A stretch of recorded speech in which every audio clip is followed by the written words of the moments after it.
डेफसन ट्रॉटमैन का ये कहना था, the greatest amount of wasted time is the time we not getting started. यानी कि सबसे ज़्यादा वक़्त का ज़िया वो होता है जब हम किसी भी चीज़ का फ़ैसला करने के बाद भी हम उसका आगाज़ ही नहीं करते।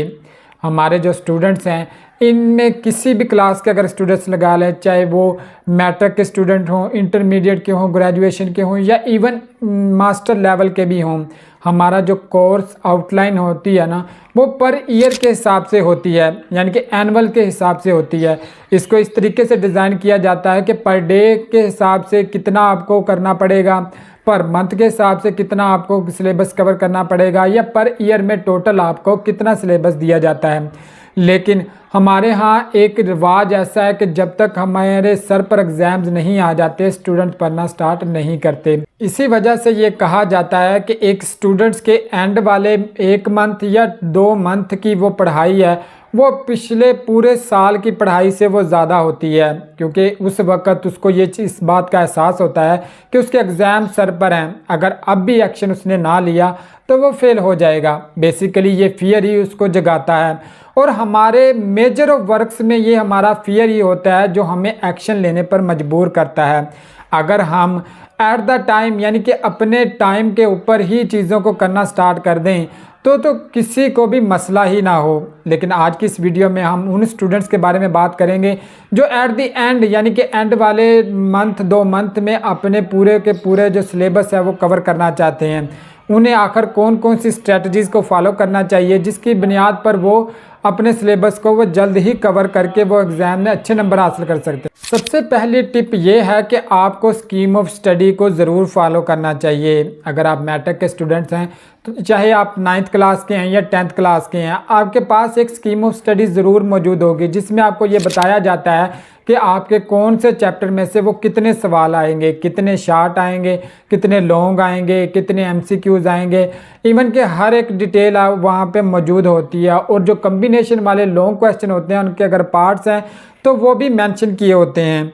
तो आपको उसको ज़रूर फॉलो करना चाहिए। उसकी रीज़न यही है, अगर आप इलेक्टिव क्वेश्चंस को वो छोड़ भी देते हैं, यानी कि अगर आप अपनी चॉइस को छोड़ते भी हैं, तब भी आपके पास कुछ ऑप्शन मौजूद होते हैं जिसकी वजह से आप अपना पूरा का पूरा पेपर है वो अटैम्प्ट कर सकते हैं। इसी वजह से अगर आप सिलेक्टिव सब्जेक्ट्स में से कुछ क्वेश्चंस को उठा लेते हैं, यानी जितने आपने हल करने हैं उतने ही चैप्टर्स में से क्वेश्चन अगर आप उठा लेते हैं, तो आपको बाकिया के चैप्टर्स करने की बिल्कुल भी ज़रूरत नहीं पड़ती।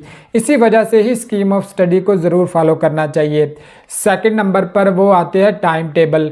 अमूमी तौर पर स्टूडेंट्स वो टाइम टेबल, जैसा कि टाइम पे ही उसका इन्हिसार है, वो बनाते भी इसको टाइम के लिहाज से ही हैं कि हमने इस दिन में इतना पढ़ना है, 2 से लेकर 4 बजे तक ये बुक पढ़नी है, 4 से 6 ये, इस तरीके पर ही वो अपना टाइम टेबल है वो बनाते हैं। लेकिन टाइम टेबल को बनाने का सबसे बेस्ट तरीका है कि आप अपने कोर्स आउटलाइन यानी सिलेबस को है वो उसमें एडजस्ट करें, यानी पर डे, पर आवर, या आप इवन के पर मिनट के हिसाब से भी अगर डिसाइड करना चाहते हैं तो वो आप अपने सिलेबस को डिसाइड करें कि आप पर डे के हिसाब से पूरी कैलकुलेशन करें कि आपको एक सब्जेक्ट में से कितना करना पड़ेगा। सेलेक्टिव सब्जेक्ट्स में से आपको कितने चैप्टर्स मिलते हैं, उन चैप्टर्स में से आपको कितने क्वेश्चंस हैं वो, या कितने टॉपिक्स हैं वो पर डे के हिसाब से कवर करने ही पड़ेंगे। ये आप कैलकुलेशन है वो अपने प्रीवियस दिन के हिसाब से लगा सकते हैं कि आपके पास पिछले कितने दिन बचे हैं, उन्हीं के बेसिस पे ही आप इसको वो डिज़ाइन कर सकते हैं। लेकिन इसमें टिप ये है कि आपने टाइम के हवाले से एडजस्ट नहीं करना कि मैंने 2 घंटे है वो फिज़िक्स पढ़नी है, 2 घंटे मैथ पढ़नी है। अगर आप सारा दिन भी पढ़ते रहें, लेकिन एट दी एंड अगर आपके पास कुछ भी तैयार ही ना हुआ अपने सिलेबस के हवाले से, तो आपके सारे दिन 24 आवर पर डे के हिसाब से पढ़ने का भी आपको क्या ही फ़ायदा होगा। एक दूसरी प्रॉब्लम जो अक्सर स्टूडेंट फेस करते हैं वो होता है बेस्ट टाइम फॉर स्टडी।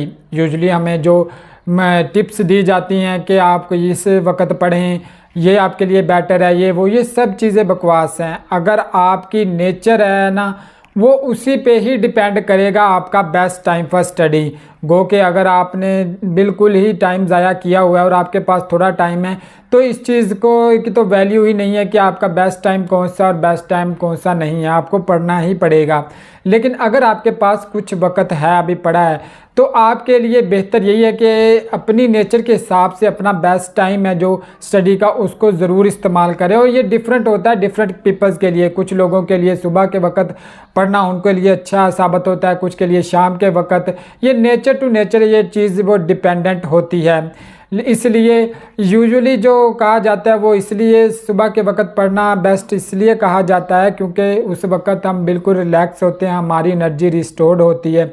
इसी वजह से कहा जाता है कि सुबह के वक्त वो लाजमी पढ़ना चाहिए, वो दिमाग हमारा फ्रेश होता है और इसी वजह से जो चीज़ हम पढ़ते हैं वो जल्दी ही हमें याद हो जाती है। किसी भी सक्सेसफुल आदमी के लिए सबसे इम्पोर्टेंट चीज़ होती है वो एक फोकस होता है।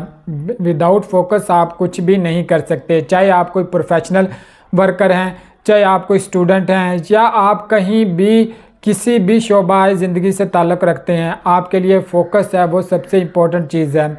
और स्टूडेंट्स के लिए तो क्योंकि ये माइंड का एक प्रोसेस है, मेमोरी का प्रोसेस है, इस वजह से फ़ोकस की कुछ ज़्यादा ही अहमियत है। और अक्सर स्टूडेंट्स हैं वो ये शिकायत करते हैं कि जब भी हम पढ़ने लगते हैं तो हमारा फोकस है वो स्टडी पर नहीं रहता, हम डिस्ट्रैक्ट हो जाते हैं, चाहे वो घरेलू जिम्मेदारियों में हो जाएं, चाहे वो हम सोशल मीडिया की बात कर लें, चाहे वो हम रेस्ट प्रॉपर ना की वजह से जो हमारे डिस्ट्रैक्शन है उसकी बात कर लें। लेकिन आप ये चीज़ मद्देनज़र ज़रूर रखें कि जो आपका फोकस है वही आप में की स्टडी में बुनियादी किरदार अदा करता है। इसके लिए बहुत सारी टिप्स आपको मिल जाएंगी नेट पे कि अपने मोबाइल को दूर रखें, अलग पढ़ें, रात को पढ़ें जब आपको काम नहीं होता। व्हाट्सएवर कुछ चीज़ें होती हैं जिनको हमने फॉलो करना होता है। लेकिन आप अगर इस चीज़ को मद्देनज़र रखें कि आपका इंटरेस्ट अगर स्टडी में है तो आप किसी भी चीज़ को मत फॉलो करें, आप ऑटोमेटिकली आपका जो है वह फोकस है वो उस पर ज़रूर हो जाएगा। इसलिए अगर एक ही चीज़ पर तवज्जो देना चाहते हैं तो वो अपने इंटरेस्ट पर दें कि अपनी स्टडी में आपका इंटरेस्ट होना ज़रूर चाहिए।